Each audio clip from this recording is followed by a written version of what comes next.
might be the issue with social media and how it affects or impacts the ability of people to focus on the things they need to focus on. My question to you is, what was your favorite subject back in high school? I heard you were called the chemistry goddess back in Wesley Girls High School. How true is it?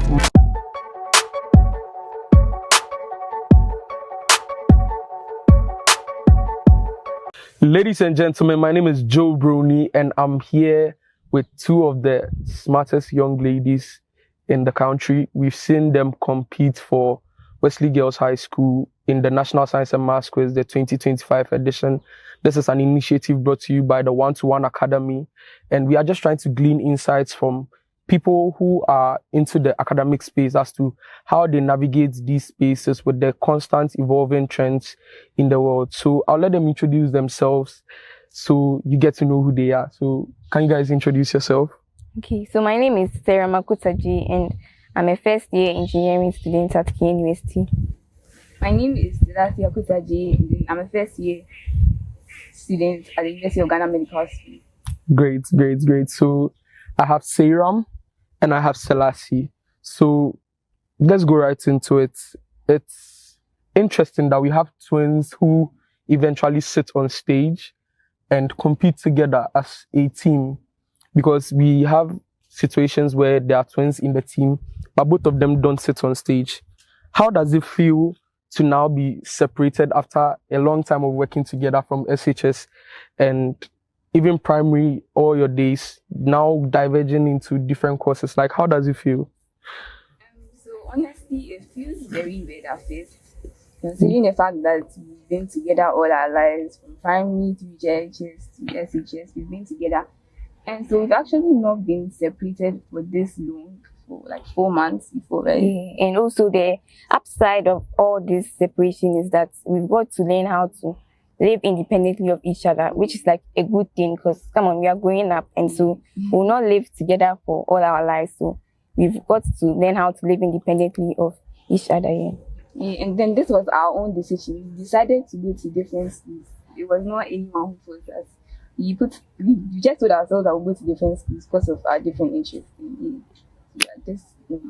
So that's interesting, because I still think, and I'm sure the viewers will agree with me, that people can still go to the same school and do different courses. So it's interesting to see that growth is in a way shaping your perception of life. And I mean, I'm happy for you guys, and I'm sure the One-to-One Society is also happy for you as well.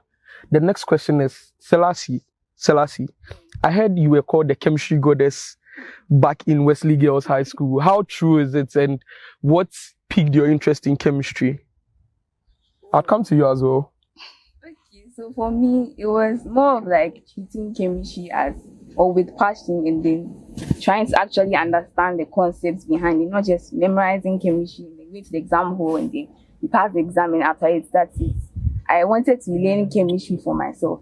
And then I believe that there were certain individuals at school, at home, and then various classes that helped me with chemistry, because I had very good teachers. My father being amongst them, and then he just helped to nurture this desire and interest in the subject. And they were just so exceptional that they went the extra mile teaching us and explaining all the things that we couldn't understand, even to level 100 chemistry.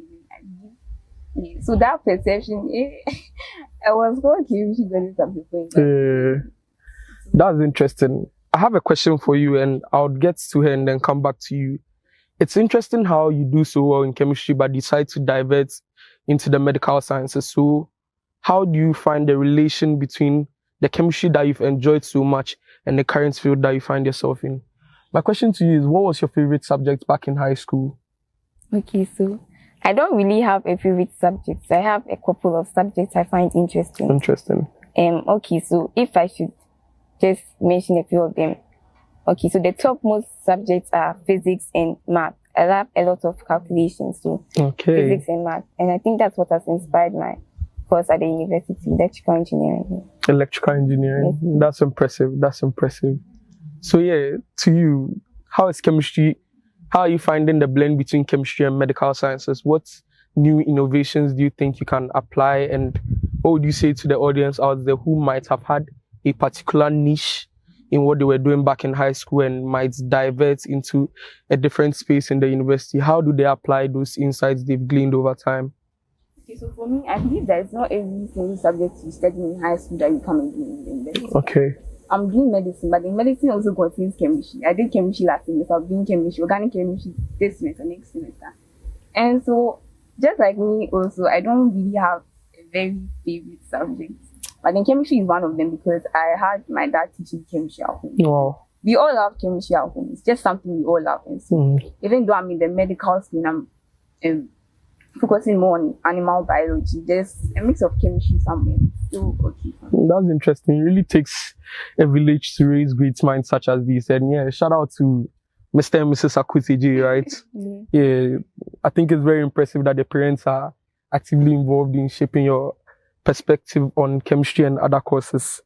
So, concerning 2025 NSMQ, how would you describe the ride? It was a very interesting time with a lot of perspective and opinions on twins contesting together. I think there were a couple of twins from Wesley Girls, that's the two of you, and maybe a few other schools.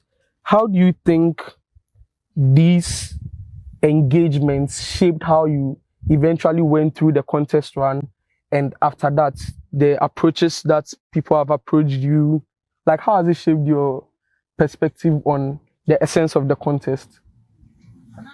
Oh, okay. So, at the beginning, at the onset, before we even went to senior high school, Selassie and I, have been watching the NSMQ contest, and we were so amazed at how people could solve questions really quickly and answer them correctly on stage. So, Selassie and I decided to go to Wesley Girls High School just because we wanted to do NSMQ. Yeah. So, we entered Wesley Girls High School by God's grace, and working hard, we could join the NSMQ team. So, yeah. And also, joining the team is not the only way we could get to sit on stage. We have to work out to make sure that both of us are able to sit on stage and contest for our school. Yeah. So we worked extra hard, and by God's grace, we got selected. The whole journey has been a lot of mixed feelings because, and by God's grace, we were able to win the regionals, and we thank God for that. It was such an amazing experience. Yeah. But by the nationals, I don't know what happened because I don't even know how to even put it because our expectations were not met. Yeah. Okay. Just happened. So what were the expectations? Well, this year we were planning on nothing else but reaching the finals and getting the trophy. Yeah, we didn't expect to lose the 1-8. If for nothing, not even the 1-8. Why? I mean, I get you. Life comes with a lot of surprises, so hey, that's fine. But what message do you have for your fellow ladies who are also preparing for other initiatives such as the NSMQ and complex initiatives of that sort? What words do you have for them? What pieces of advice or encouragement would you give out to them? Because you've walked that path and you're still walking that path. You've gained some experience that some of them are yet to gain, or some of them are currently in and would gain some insights eventually. What do you have to tell them? For me, the advice I'll have for them is that you start even when you're not ready. Because if you are waiting to get ready, you never get ready. And then by that time, the opportunity would have slipped by. And also, do not wait for the validation of others before you try to pursue what you love, especially NSMQ, any other academic competition. And besides, NSMQ is not for everyone. It's for some people. And so, I mean, the fingers are not the same, so you don't expect everyone to be able to do certain things. If they think they can't do it, and don't let them influence how you think you can do it. You'll be fine. Interesting. So the fingers are in the same. Find your niche and then master the craft. That's the word for them. Yeah. That's great. So 1-to-1 academy, the word from the Wesley Girls for you is that find your niche. Like, it might be NSMQ, it might be lab work, it could be anything, but you just need to know where you belong, where you do very well, and then crack the code. Then they think, or they know, you guys know, right, that they'll be fine. Great. So the next question is, what message would you give to young Ghanaian students who believe science and mathematics are too difficult? Do you think AI can help change that perception? And yeah, what's your thoughts on this issue? And maybe we would want you to take it from the perspective of somebody who may not be so, in quotes, gifted with the fluidity that comes with mastering these courses. What do you guys have to say to them? Okay, so I think that some people think math and science is like they are difficult courses, but I just want to say that maybe some people find it difficult because they missed or misunderstood a very fundamental concept at the beginning. So like they couldn't build on a foundation which is weak, right? So they should just make sure that they take it one at a time, because like you don't rush when you're trying to study things that involve a lot of intellectual like thinking and stuff. So you should take it one at a time and always be ready to take a lot of risk, because like I want to remind them that true gold knows no fear. So you should be ready to make a lot of sacrifices and take a lot of risk if you really want to reach the top. I want you to take that statement again. True what knows no fear? True gold knows no fear. True gold knows no fear. That's my take from today. True gold knows no fear. So you guys are ladies. You've probably had a lot of inspiration over time. Do you have a favorite female scientist? I just admire him so much. That's very nice. The two of you, Prof. Kaufman. Is there any other female scientists you know outside Prof. Kaufman? Right now. Yeah. That's for Ghana, maybe Marie Curie. That's a very radioactive answer, by the way.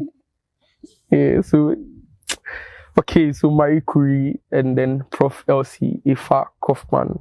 Those are very interesting answers. I think this is very, very, very inspiring. So, we are slowly coming to the end of the interview, right? And there are just a few more questions that we would want to ask, but we'll go on a commercial break and we'll be back. See you in a bit. All right, so welcome back from the commercial break. I'm still here with Selassie and Seram Akut Ajay, the wonderful minds from Wesley Girls High School, NSMQ 2025 representatives or contestants. And we have a few more questions for them before we wrap up. So it's not even a myth. There is a well-known fact that no girls' school has won the NSMQ in its history. Two schools have gotten to the finals before. That's Wesley Girls in 1999, I believe, and Infantimine Girls' School. Yes. So, what is your take on it? Why do you think girls' schools aren't getting to the finals? What can girls do better? Is it a girls' issue? Is it a systems issue? Let us know. I think there has to be more training in the exposure that the girls get, not mainly the ability based on your gender, whether you're a boy or a girl. We're grateful to our alumni for their support, and we're very grateful. But then I think that girls' schools do not get as much as alumni support that is given to boys. And I also believe that the NSMQ coaching isn't early enough. And so I believe that unless that changes, no results will be gotten. I mean, nothing else will change. But if you are using the same approach to something, don't expect to get different results. So I believe that unless that changes, nothing else will change. But I also think that girls can eventually win the competition, because one day, once we play our cards right, everything will fall in perfect pieces. So like girls can actually win the competition. One day, girls will win the competition. Interesting. So this is a challenge to all girls out there who want to become quiz girls, and especially girls' schools, because I think we've seen some very impressive performances from girls who have paired with other guys in mixed schools or mixed institutions. But yes, girls, it's time to level up your game. It's time to play your cards right. And hopefully your alumni is able to help. I think it would be a very interesting conversation when we see another girls' school in the finals. We wish Wesley Girls, Abri Girls, every other school. Other school doesn't mean you guys are not best or you guys are no good. But I mean, we wish you guys the very best. We would really like to see a conversation where girls are hitting the highest levels that can be attained. And yeah, we know it's possible. I mean, it's possible. Girls can. So, power to the girls. Our next question has to do with social media and its influence on how people's focus sessions or focus trainings are, especially for people who seek to engage in critically complex engagement such as the NSMQ. So there's this perception that TikTok is something that is highly distractive, even though it has high innovative capacities to offer individuals. And people say, and I don't side with this, but people are saying that girls are mostly distracted by social media, and it gives them a certain level of low attention span to the things they need to focus on. One-to-one academy thinks that this is not a girl's issue, but we just want to gain insights from the contestants here. What do you think might be the issue with social media and how it affects or impacts the ability of people to focus on the things they need to focus on? And what would your advice to them be on this issue?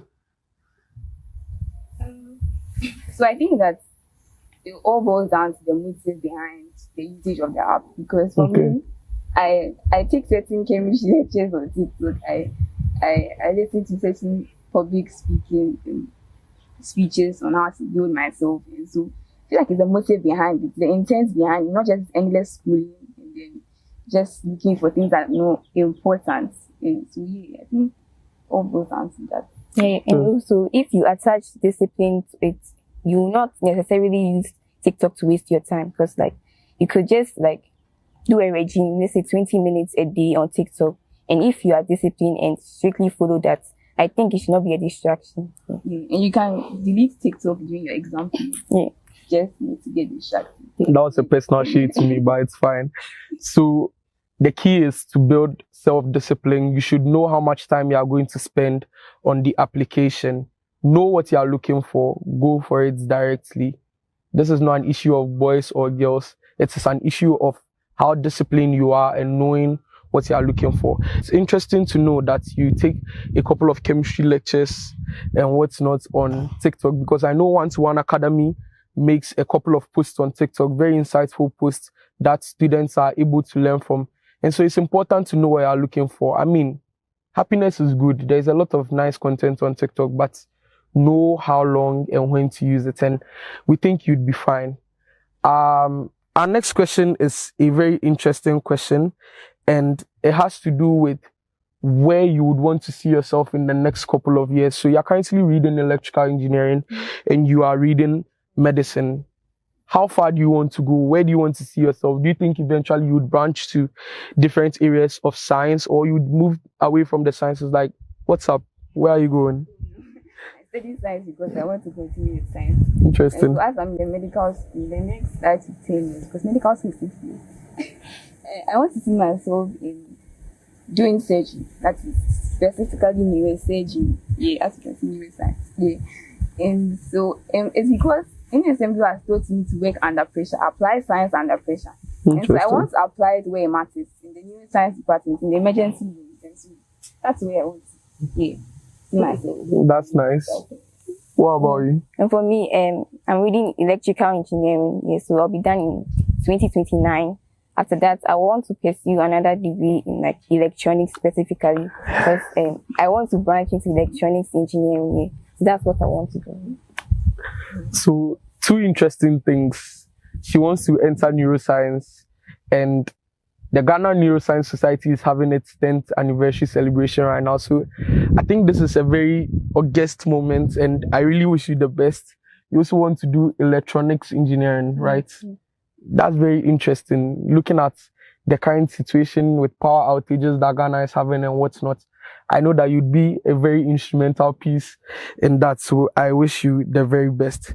Now to our audience, One-to-One is a new online education movement, right? And what we do is called motivation geared studies.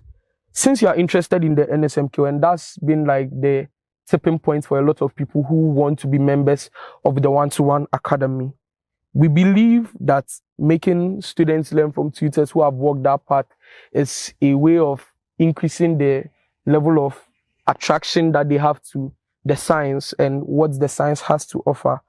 What do you think about the work that One-to-One Academy has done and is doing so far, and what would you say about it to our lovely audience?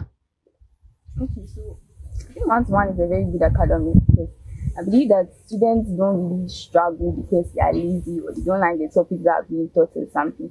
it's mainly because of the approach that is used to teach these topics. And so I believe that if that's changed, which is done in one-to-one, and then to which is tied certain motivations from role models, because for me, a very pivotal moment for my life was following my role models and then learning from them, having the opportunity to actually learn from them and to gain guidance from them. And that's one thing that one-to-one does. And I believe that if students come to one-to-one, it's not a bad place, it's a very good place. I really shape the lives of other people, including me myself. And so I encourage everyone, every student out there, everyone that has finished at BC, family to SHS to join one-to-one because it can really change lives, and it has done to mine too. Yeah. All right, that's great. Any words from you? Closing remarks. So we've come to the end of the interview. These are closing remarks. What do you have to say to everyone?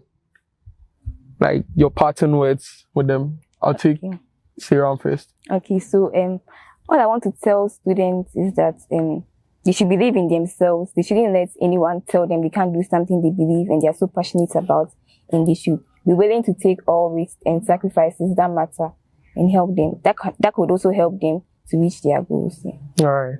Your parting words. Alright, so I just want to leave you guys with this statement that diamonds are formed under pressure. And so if you want to shine, if you want to reach that peak in your academic pursuit, then I would advise that you be willing to go through the process and everything it takes to make that dream of yours a reality one day. Yeah. Shout out to One Academy, shout out to Mr. Kumpe, shout out to all our GHS teachers that kept pushing us where we are right now. Yeah.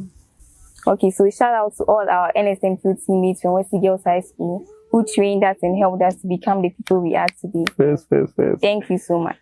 Okay, so it's been a wonderful ride. It's been a great interview with the maestros, the twins from Wesley Girls High School.